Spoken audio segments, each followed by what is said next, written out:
Feminism and Anti-Slavery.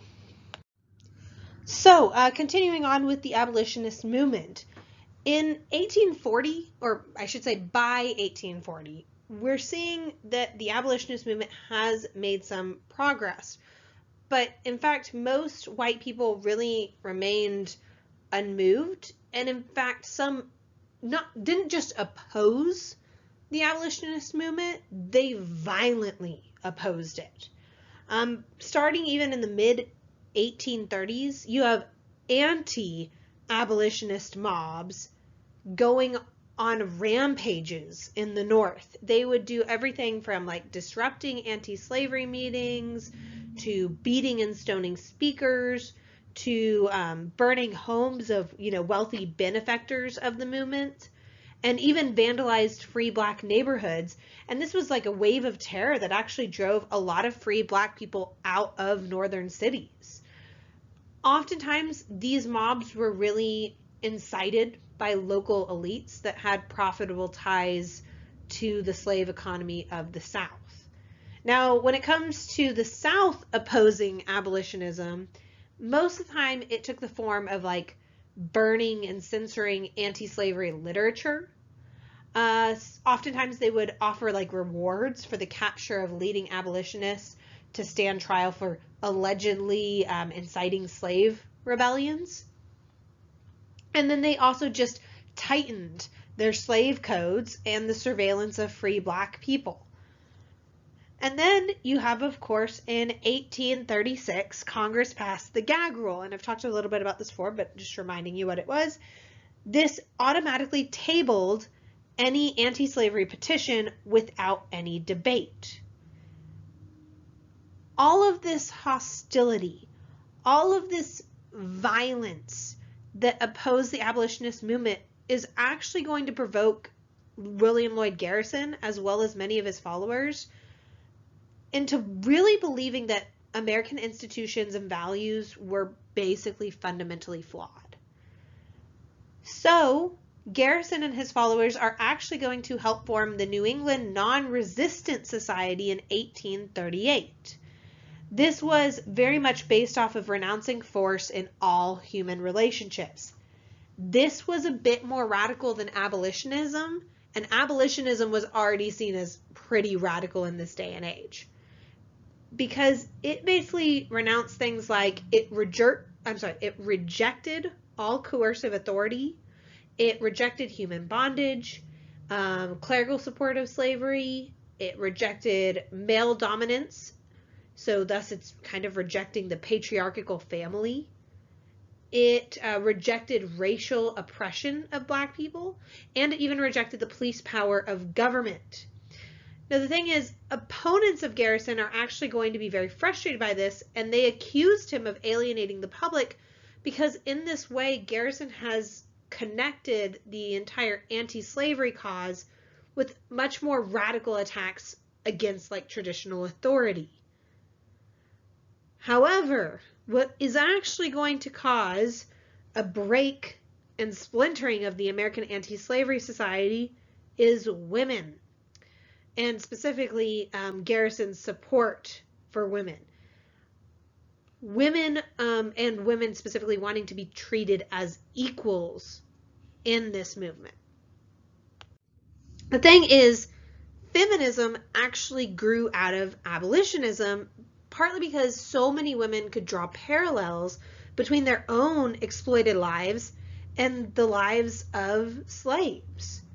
After all, women were considered biologically inferior to men, denied the vote, deprived of property or control of any wages after marriage, and generally were barred from most occupations and even an advanced education. So anti-slavery women basically are going to demand an equal voice in the abolitionist movement. Garrison is going to help one such woman, Abby Kelly, win a seat on a business committee of the American Anti-Slavery Society in 1840. And at this moment, anti-Garrisonians are going to basically walk out of the convention and form a separate organization. They're going to form the American and Foreign anti-slavery society. This is going to be combined with, in 1840, the World Anti-Slavery Convention in London actually refused to seat the American female delegates.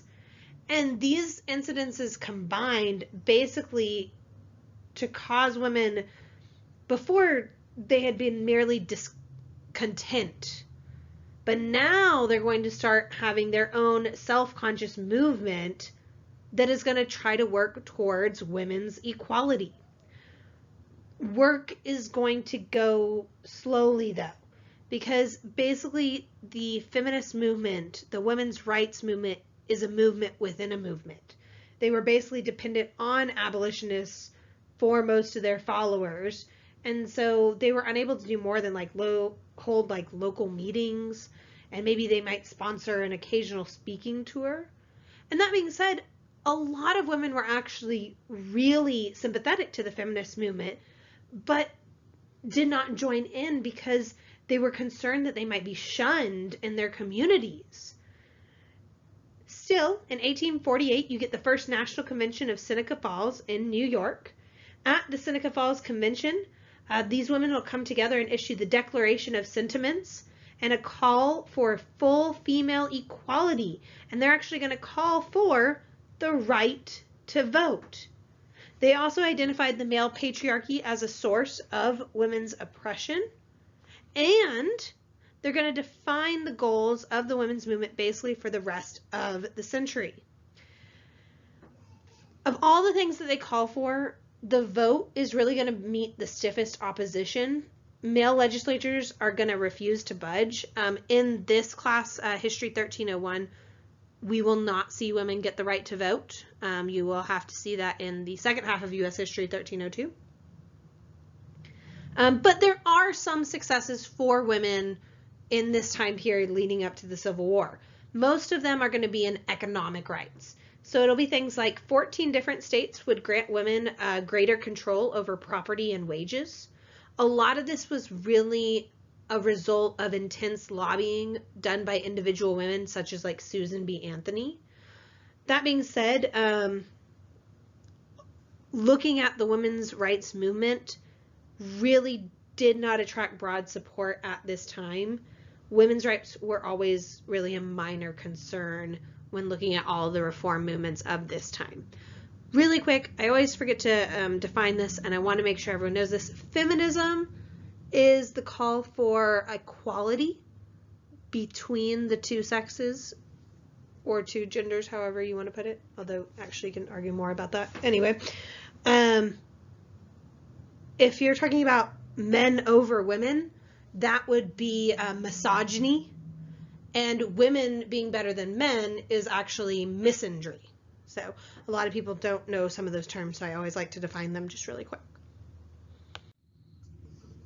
So jumping back to the abolitionist movement, but specifically anti-slavery when it comes to politics.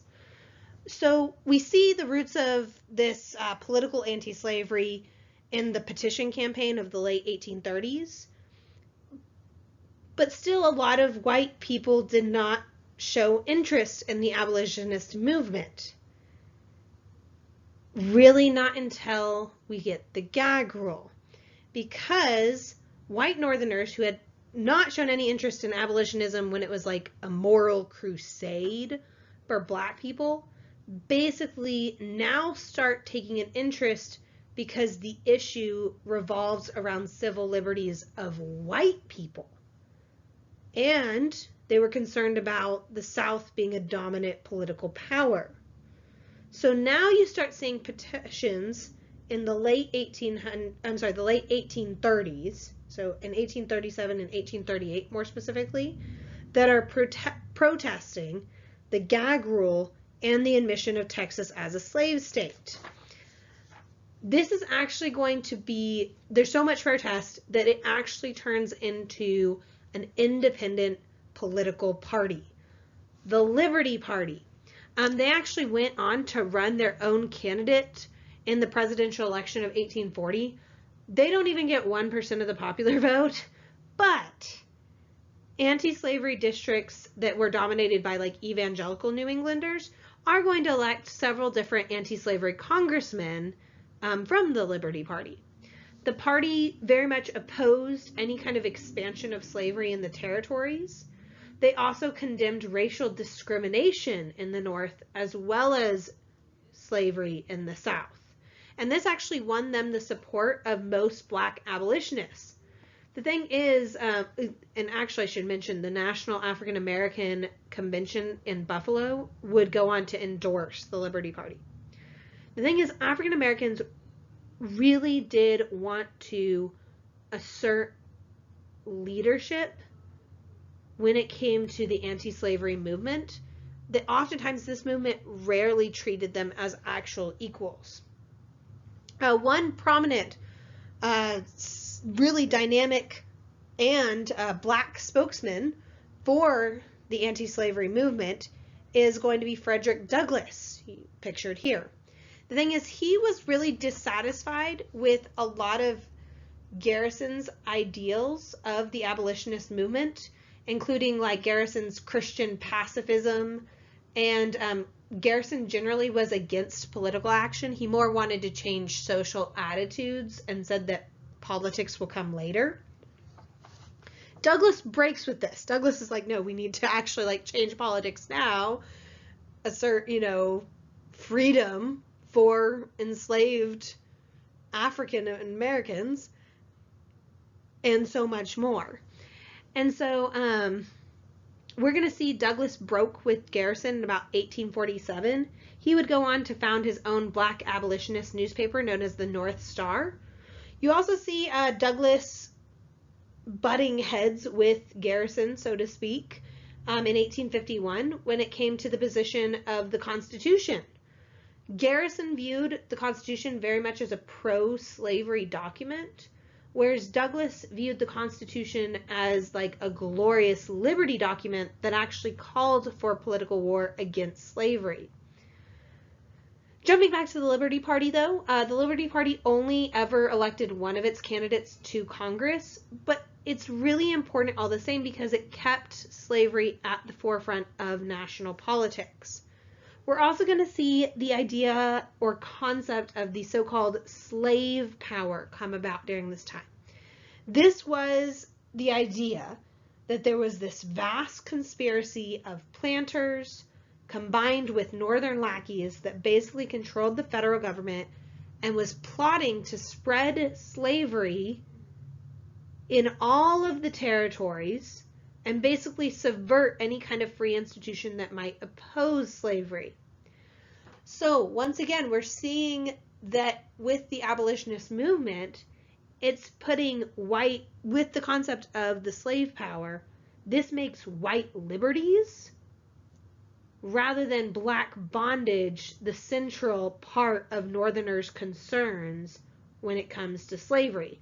They weren't going, oh, we need to free slaves because, oh, it's morally wrong. They were going, oh, we need to free slaves because Southerners are trying to take over the government and subvert all of our free institutions and everything. And that might hurt me as a white person. So it very much, with this idea, appeals to the self-interest of a lot of white Northerners who had rejected the moral appeal of Garrisonians. Now, slavery is being seen as a threat to the right of free speech with the whole gag rule and self-improvement. The Liberty Party, I should say, ran again in 1844. They only do marginally stronger, but Northerners are going to start seeing that expansionist program of Polk's administration as basically a Southern plot to perhaps secure more territory for more slaveholders, but at the expense of like Northern farmers, because how is a Northern farmer really going to compete against enslaved labor? And so there's this fear that free labor might be shut out of the new territories, and this fear is going to increase when it comes to all the new territory gained from the Mexican-American War, which I'm going to get into in a later video. And this is actually going to provide like the rallying cry of the Free Soil Party of 1848. And it's also foreshadowing an even more powerful political party, the Republican Party, that's going to be formed in the 1850s. So, as a part of your discussion topic for this week, basically I want you to answer this question. I want you to compare the abolitionist movement or the women's rights movement to a movement today. How are they similar? How are they different? Etc.